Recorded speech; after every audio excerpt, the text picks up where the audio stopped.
ახალგაზრდები და არჩევნები აღნიშნულ თემაზე დემოკრატიული ჩართულობის ცენტრი ინტერნიუსი საქართველოს ორგანიზებით გამართულ შეხვედრაზე ქუთაისელი ახალგაზრდებისათვის ფილმის ჩვენება მოეწყო. ფილმის ჩვენებისა და შეხვედრის მიზანი ახალგაზრდების არჩევნებში ჩართულობის ამაღლება და მათი ინფორმირებაა. არსებული მონაცემებით არჩევნებში ახალგაზრდათაობა ნაკლებად ღებულობს მონაწილეობას. ეს პრობლემა როგორც ირკვევა არა მარტო საქართველოში, უცხოეთის მრავალ ქვეყანაშიც გამოწვევად რჩება. დისკუსია და წინასწარმომზადებული კითხვარი, რომელიც შეხვედრის მონაწილეებმა შეავსეს, საშუალებას იძლევა გამოვლინდეს პრობლემები და ახალგაზრდების შეხედულებები არჩევნების შესახებ.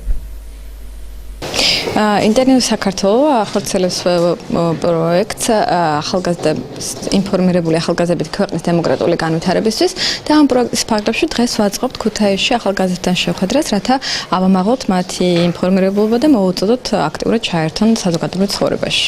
ჩემი აზრით ძალიან დიდ მნიშვნელობას ატარებს მსგავსი შეხვედრები და აქტივობები, რადგანაც ამით დიდ ინფორმაციას ვიღებთ არჩევნების შესახებ და ვიგებთ თუ როგორ მართოთ, ასე ვთქვათ, უკეთესად წარმართოთ ჩვენი ქვეყნის ბედი. პროექტი, რომელიც საარჩევნო სისტემების განვითარების, რეფორმირებისა და სწავლების ცენტრის ფინანსური მხარდაჭერით ხორციელდება, საქართველოს ყველა რეგიონს მოიცავს. 2015 წლის 15 ივნისს დაიწყო და 15 დეკემბერს დასრულდება.